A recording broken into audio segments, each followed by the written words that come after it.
Okay, లింగం యాదవ్ గారు and విన్నారు అటు బీఆర్ఎస్ బీజేపీ విమర్శలు. ఒకటి అంటే ఈ ఎన్నికలకు సంబంధించి డెఫినెట్గా మీరే అత్యధిక స్థానాల్లో విజయం సాధించారు, హస్తం సత్తా చాటింది. ఇదొకటైతే వచ్చిన పర్సంటేజ్ని బట్టి, సీట్ల పర్సంటేజ్ని బట్టి అధికార పక్షానికి డౌట్ లేదు, అడ్వాంటేజ్ ఉంటుంది. బట్ అయినప్పటికీ ఈ పర్సంటేజ్ అనేది 63%, పోనీ 63% అంటే తక్కువ వచ్చినట్టే అధికార పక్షానికి అని చెప్పేసి వాళ్ళ విమర్శ. గుడ్ మార్నింగ్ అండి. ముందుగా మీకు, హెచ్ఎంటీ ప్రేక్షకులకు, పెద్దలకు, కాన్స్టులకు, అదేవిధంగా నిన్న మున్సిపల్ ఎలక్షన్ లో కాంగ్రెస్ ప్రజాప్రభుత్వానికి సంపూర్ణ మద్దతు పలికినటువంటి తెలంగాణ పట్టణ ప్రజలకు ప్రత్యేకించి కాంగ్రెస్ పార్టీ తరఫున మరొకసారి ధన్యవాదాలు తెలియజేసుకుంటున్నాం. అంటే ఇవాళ తెలంగాణ ప్రజాప్రభుత్వం గౌరవనీయ ముఖ్యమంత్రి రేవంత్ రెడ్డి గారి ఆధ్వర్యంలో ఇవాళ 2 సంవత్సరాల్లో మేము చేసినటువంటి అభివృద్ధి సంక్షేమ కార్యక్రమాలకు ఇవాళ మరొకసారి అంటే పార్లమెంట్ ఎలక్షన్ నుంచి మొదలు పెట్టుకుంటే పంచాయతీ, జూబ్లీస్ బై ఎలక్షన్, ఇవాళ మున్సిపల్ ఎలక్షన్లు, అంటే తెలంగాణలో ఏ ఎలక్షన్ జరిగినా కూడా ఇవాళ గెలిచేది, గెలవబోయేది ఇవాళ కాంగ్రెస్ పార్టీ అనేది మరొకసారి ఇవాళ తెలంగాణ ప్రజలు చాలా స్పష్టంగా తీర్పిచ్చారు. ఇక మాట్లాడతారు వాళ్ళు, ఎన్నైనా మాట్లాడతారు. ఇక బీజేపీ బీఆర్ఎస్ నాయకులు నేనేమనుకున్నా అంటే సర్లే ఇప్పటికైనా కూడా వాళ్ళు ఒక రియలైజేషన్ అవుతారేమో, రియాలిటీకి వచ్చి ఎక్కడ వాళ్ళకు లోపం జరిగిందో దాని గురించి ఏదైనా మాట్లాడతారేమో అనుకుంటే ఇవాళ దానిలో వాళ్ళు అది వదిలేసి మళ్ళా కాంగ్రెస్ ఏం జరిగింది, కాంగ్రెస్ ఇవాళ ప్రజలు చాలా స్పష్టంగా తీర్పిచ్చారు. ఇవాళ మేము 85 మున్సిపల్ స్థానాలు గెలిచాము, ఇంకా కూడా ఒక 10 వరకు గెలవబోతున్నాం. అంటే దాదాపు 90 పైగా ఇవాళ మేము కాంగ్రెస్ పార్టీ ఈ మున్సిపల్ ఎలక్షన్ లో ఇవాళ గెలుస్తుంది. ఇవాళ ఇంత స్పష్టంగా ఇవాళ ప్రజలు కాంగ్రెస్ పార్టీ వైపు ఉంటే, ఇవాళ ప్రజా ప్రభుత్వం వైపు ఉంటే, ఇవాళ మీరు ఎక్కడ కనీసం బీజేపీ నాయకులు మాట్లాడుతున్నారు, బీఆర్ఎస్ నాయకులు మాట్లాడుతున్నారు. ఎంత విడ్డూరం అండి. ఇవాళ బీఆర్ఎస్ మరి 10 ఏళ్లు పరిపాలించినటువంటి బీఆర్ఎస్ పార్టీ ఇవాళ అధికారం పోగానే మరి ఎక్కడికి వచ్చిరండి? ఇవాళ మీరు చూశారు వాళ్ళ పరిస్థితి ఏంది. వాళ్ళ గతంలో మేమే శాశ్వతం, అధికారమే శాశ్వతం, మేమంటే తెలంగాణ అన్నారు కదా. మరి ఇవాళ ప్రజలు బుద్ధి చెప్పారు కదా. పార్లమెంట్ ఎలక్షన్ లో బుద్ధి చెప్పారు, మున్సిపల్ ఎలక్షన్ లో, జూబ్లీస్ బై ఎలక్షన్ లో, ఎమ్మెల్సీ ఎలక్షన్ లో. ఇవాళ ఇంకొకటి కేటీఆర్ వర్కింగ్ ప్రెసిడెంట్ అయినాక ఇప్పటి వరకు ఒక్క ఎలక్షన్ కూడా బీఆర్ఎస్ గెలవలేదు.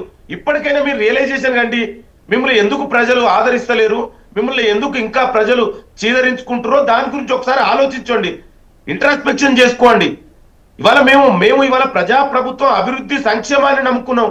ముఖ్యమంత్రి గారు మేము ఎక్కడ కూడా మీరు చూడండి జోష్నా గారు, ఎక్కడ కూడా మేము అభివృద్ధి గురించి మాట్లాడినాం. ముఖ్యమంత్రి గాని, మంత్రులు, మా పిసిసి ప్రెసిడెంట్ అందరూ కూడా కలిసికట్టుగా ఒక సమిష్టిగా ఇవాళ ప్రజాప్రభుత్వం పార్టీ రెండు కూడా ముందుకెళ్లి ఇవాళ ఈ అద్భుత ఫలితాలు ఇవాళ తెలంగాణ ప్రజలు కాంగ్రెస్ పార్టీకి ఇచ్చారు.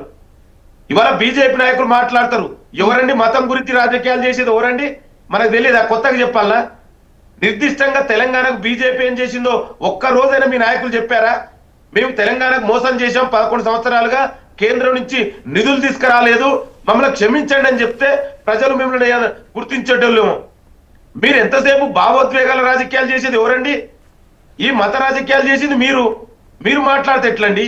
అందుకే దయచేసి ఇప్పటికైనా మీరు మారండి. ఇవాళ ప్రజాప్రభుత్వం మేము ఎక్కడ కూడా మీ లెక్క విభజన రాజకీయాలు చేయలేదు.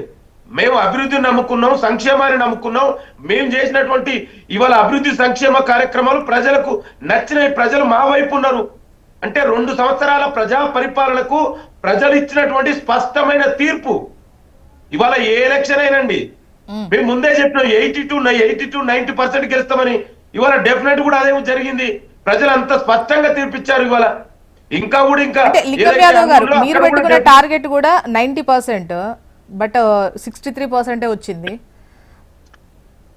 సిఎండి జోష్నా గారు, ప్రజాస్వామ్యంలో ప్రతిపక్షం పాలకపక్షం రెండు ఉండాలని కోరుకునే పార్టీ ప్రభుత్వం మాది. ఇవాళ గతంలో బీఆర్ఎస్ 10 ఏళ్లలో కనీసం మాట్లాడే స్వేచ్ఛ ఉండేనా? పత్రికా స్వేచ్ఛ ఉండేనా? ప్రతిపక్షాలు లేకుండా చేయాలనుకుని కుట్ర చేసినటువంటి వాళ్ళు బీఆర్ఎస్ నాయకులు, కల్వకుంట్ల కుటుంబం. కానీ మా పార్టీ ప్రభుత్వం ఆ విధంగా కాదండి, ప్రజలు నిర్ణయిస్తారు. ఇవాళ మేము అదే చెప్తున్నాం. డెఫినెట్ కూడా మేము అనుకున్న ఇవాళ 70% పైకి వచ్చినాం. ఇంకా కూడా కొన్ని ఉన్నాయి మున్సిపాలిటీలలో. డెఫినెట్ గా మేము 80-90 గెలుస్తాం. ప్రజలు మా వైపు ఉన్నారు. ఇంతకంటే స్పష్టమైన తీర్పు ఏం కావాలండి? నేను ఒకటే అడుగుతున్నా, ఇదే బీఆర్ఎస్ నాయకులు 2 సంవత్సరాలకు మేము ఇన్ని గెలిచినాం, అన్ని గెలిచినాం అని చెప్తున్నారు కదా. మరి 2 సంవత్సరాలు ఏం జరిగిందండి?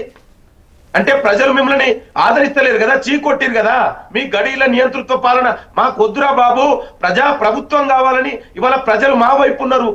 మీ నియంతృత్వ పాలన ఒకవైపు, 10 ఏళ్ల నియంతృత్వ పాలనకు 11 సంవత్సరాల బీజేపీ తెలంగాణకు చేసిన అన్యాయం ఒకవైపు, కాంగ్రెస్ పార్టీ ప్రజాప్రభుత్వం 2 సంవత్సరాల అభివృద్ధి సంక్షేమానికి జరిగిన ఎలక్షన్ లో తెలంగాణ ప్రజలు అభివృద్ధి సంక్షేమానికి వైపు ఉన్నారు. ముఖ్యమంత్రి రేవంత్ రెడ్డి గారు చేస్తున్నటువంటి ఈ యొక్క అభివృద్ధిని మరింతగా తీసుకుపోవడానికి ఈ విజయం మాకు ముఖ్యమంత్రి గారికి ప్రజాప్రభుత్వానికి ఉపయోగపడుతుంది. ఇవాళ మీరు చూడండి, ముఖ్యమంత్రి గారు మంత్రులు ప్రభుత్వం ఏర్పడిన నాటి నుంచి ఇప్పటి వరకు కూడా ఒక్క రోజు కూడా రెస్ట్ తీసుకోకుండా ప్రజలకు అందుబాటులో ఉంటూ ప్రజా సమ్మెలను తీస్తూ తెలంగాణని దేశంలోనే ఆదర్శ రాష్ట్రంగా తీర్చిదిద్దాలని నిరంతరం కష్టపడుతున్నటువంటి ప్రజాప్రభుత్వం ఒకవైపు, ప్రతిపక్ష నాయకుడు పోయి ఫామ్ హౌస్ లో కూర్చొని ఇవాళ కనీసం ఎన్నుకోబడిన నియోజకవర్గాల కాన్స్టిట్యున్సీ సమస్యలు కూడా తీర్చినటువంటి వ్యక్తులు వాళ్ళు. అందుకే ప్రజలు కూడా డిసైడ్ చేసి వాళ్ళ నాయకుడే అసెంబ్లీకి రాడు, రేపు వీళ్ళు చైర్మన్లుగా, కౌన్సిలర్గా, కార్పొరేటర్లు ఎన్నికైతే వీళ్ళ నాయకులు మరి పోతారా అండి మీటింగ్లకు, కౌన్సిల్ మీటింగ్లకు? ప్రజలు అలా అనుకుంటున్నారా? ప్రజలు అలా అనుకుంటున్నారా? అంటే కేసీఆర్ సభకు రాకపోవడము, కార్పొరేటర్లు రాకపోవడము ఇదంతా ఒకటే అవుతుందా? రారని అనుకుంటున్నారా అని ఈ జ్యోత్స్న గారు అందుకే అంటారు కదా, ఏదో ఇప్పుడు వాళ్ళ నాయకుడే అట్లా అంటాడు, ఇప్పుడు వీళ్ళు ఇంకెట్లుంటారండి? కొత్తగా మాట్లాడేదే ఉంది, వాళ్ళ నాయకుడే కదా. ఈ బీఆర్ఎస్ అధినాయకుడు ఏది ఫాలో అయితే వాళ్ళ నాయకులు ఫాలోవర్స్ అదే ఫాలో అవుతారు. వాళ్ళ నాయకుడే అసెంబ్లీకి పోడు, అసెంబ్లీ మీద గౌరవం లేదు అంటే ప్రజాస్వామ్యంలో మరి ఇంకేందండి? రేపు వీళ్ళు కార్పొరేటర్ కౌన్సిల్ గెలిస్తే వీళ్ళు కౌన్సిల్ పోతారని నమ్మకం ప్రజలకు అందుకే స్పష్టంగా తీర్పిచ్చారు కదా. ఇప్పుడు వీళ్ళు అడిగిన క్వశ్చన్ కి సమాధానం ఏంటండి? ఇప్పుడు గత అంటే ప్రభుత్వాలు అధికార పక్షం ఏదైతే ఉంటుందో ఈ పర్సంటేజ్ రాలే, ఇంతకన్నా బెటర్ పర్సంటేజే ఇచ్చారు ప్రజల తీర్పులో. ఇక్కడ పర్సంటేజ్ అనేది మీరు అధికారంలో ఉన్నారు, ఆ లెక్కలో చూసుకుంటే మీకు తగ్గింది. సో దానికి ఏంటనే కదా వాళ్ళు అడిగారు. సో ఆ తగ్గిన దానికి చెప్పండి, అదెందుకు? జ్యోత్స్న గారు ఎక్కడ తగ్గలేదు. మేము ప్రజాస్వామ్యబద్ధంగా స్వేచ్ఛాయుత వాతావరణంలో ఇవాళ తెలంగాణలో ఎలక్షన్ జరిగినాయి, 80% మేము గెలిచాము. ఇవాళ బీఆర్ఎస్ నాయకులు మీరు అదే చెప్తున్నాండి, 10 ఏళ్లలో కనీసం ఎట్లా ఎలక్షన్ జరిగినాయి, ఎవరున్నారు, ప్రతిపక్ష నాయకులని, మీడియా స్వేచ్ఛని ఏ విధంగా దుర్మార్గంగా వివరించారో నియంతృత్వంలో జరిగినాయి. ఇవాళ స్వేచ్ఛాయుత వాతావరణంలో ఎలక్షన్ జరిగినాయి, ఆ డిఫరెన్స్ మనకు కనబడతలేదా జ్యోత్స్న గారు? ఇవాళ మీరు చూడండి, బీఆర్ఎస్ నాయకులు మాట్లాడతారు. ఇవాళ మరి 10 ఏళ్లలో మీరు ఎలక్షన్ జరిగినప్పుడు ఎట్లుండండి? ప్రతిపక్ష నాయకులు మాట్లాడనిచ్చిరా? ఇవాళ ఇంత స్వేచ్ఛగా మీరు మాట్లాడుతున్నారు, ఇంత ఉందంటే ఇది ప్రజాస్వామ్యబద్ధంగా ఎలక్షన్ జరిగినాయి, ఇంత పీస్ఫుల్ గా ఎలక్షన్ జరిగినాయి. ఇవాళ అందుకే ప్రజలు స్వేచ్ఛాయుత వాతావరణంలో. ఇంకొకటండి, ప్రతిపక్షం మొత్తం కూడా లేకుండా పోవాలి, అసలు ప్రతిపక్షమే ఉండొద్దని కోరుకునే పార్టీ కాదండి మాది, ప్రభుత్వం కాదండి.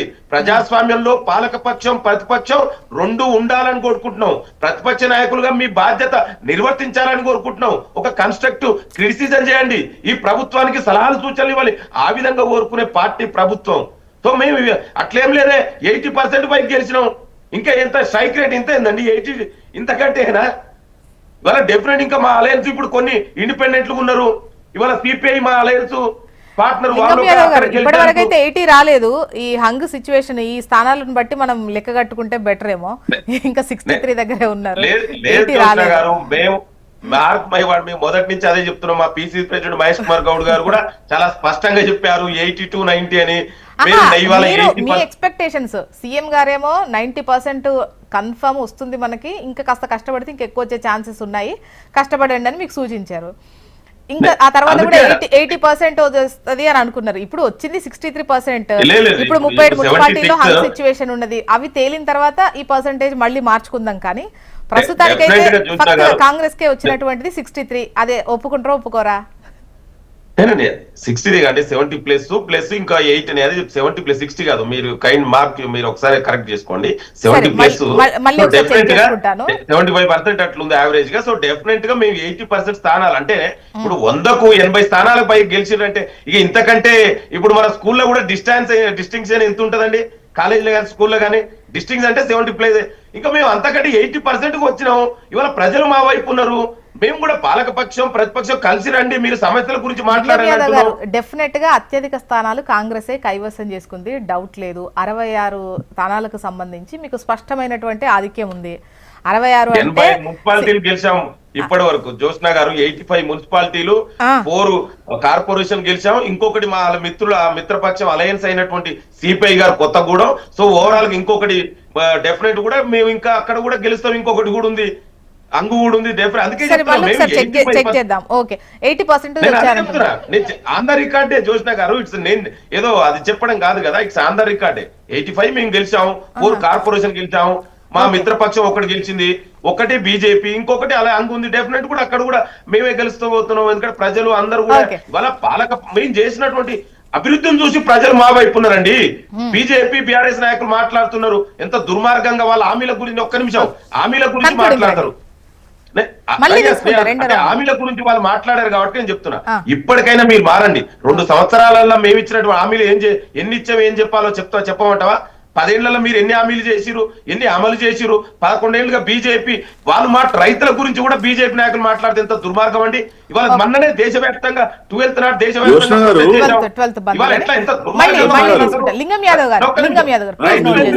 నల్ల చట్టాలు తీసుకొచ్చి రైతులు మోసం చేసింది మీరు. మీరు ఇంత దుర్మార్గంగా మాట్లాడితే ఏం మాట్లాడతారు వీళ్ళు? ఏం మాట్లాడతారు వీళ్ళు? ఏం హామీలు ఇచ్చిందని లింగం యాదవ్ గారు అండ్ శ్రీవర్ధన్ గారు ఒక్క నిమిషం. నరసింహారెడ్డి గారు బీజేపీ రైతులని ఎంత లింగం యాదవ్ గారు ఫైనల్ గా మీ వాయిస్ తీసుకుంటాను, మీ వాయిస్ తీసుకుంటాను ప్లీజ్. దేశంలో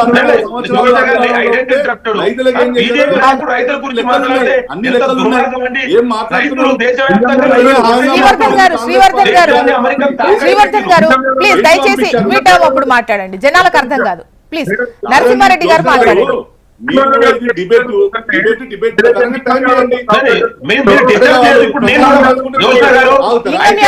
ఒక్క నిమిషం ప్లీజ్ దయచేసి శ్రీవర్ధన్ గారు మాట్లాడేటప్పుడు వాళ్ళు నేను కూడా I can also do that. Let's see మరి వాళ్ళ ఆ మాత్రం ఉండాలి కదండి.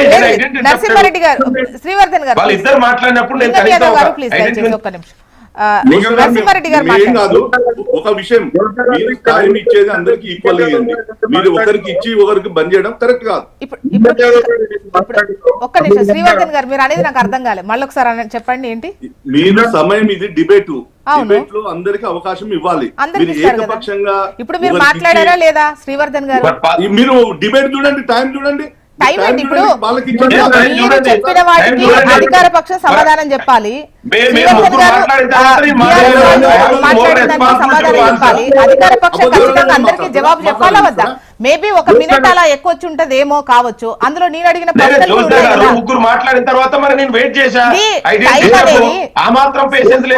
లింగం యాదవ్ గారు దయచేసి ప్లీజ్. శ్రీవర్ధన్ గారు, లింగం యాదవ్ గారు, నరసింహారెడ్డి గారు ఒకటే అండి చెప్పేది. ఇక్కడ మేము ఒక క్వశ్చన్ అడిగినప్పుడు మాకు స్ట్రైట్ ఆన్సర్ రావాలి, అడిగిన దానికి సమాధానం ఇవ్వండి. ఒక్కొక్కరు 1 మినిట్ లోనే కరెక్ట్ గా సమాధానం సూటిగా ఇస్తారు, ఒక్కొక్కరు స్కిప్ చేయాల్సినటువంటి అవసరం ఉన్నప్పుడు దాని ప్రస్తావన కూడా తీయరు.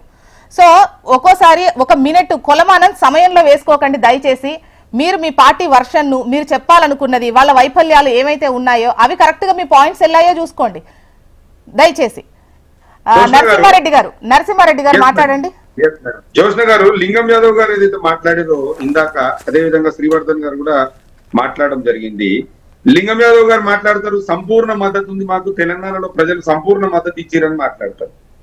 సంపూర్ణ మద్దతు అంటే 100కు పైగా ఎక్కువ స్థానాలు సాధిస్తే మీరు సంపూర్ణ మద్దతు మీకు లభించినట్టు. మీకు వచ్చిన 66 స్థానాలు మీకు మిమ్మల్ని తెలంగాణ ప్రజలు 50% పరిమితం చేసిరు. ఇంకా అభివృద్ధి సంక్షేమం గురించి వారు మాట్లాడతారు. నరసింహారెడ్డి గారు మీరు మాట్లాడినా వాళ్ళు మాట్లాడినా ఈ పర్సంటేజ్ లెక్కల్లో క్లారిటీగా మాట్లాడుకోండి. మీరు అట్లా హ్యాపీగా ఫీల్ కాండి అన్న, తప్పేం లేదు. హ్యాపీగా ఉండండి. మీరేమో 50లోనే ఉంటారు, వాళ్ళేమో 80 దాకా వెళ్తారు. మీరు ఆ విధంగా హ్యాపీగా ఉండండి, మాకేం నష్టం లేదు.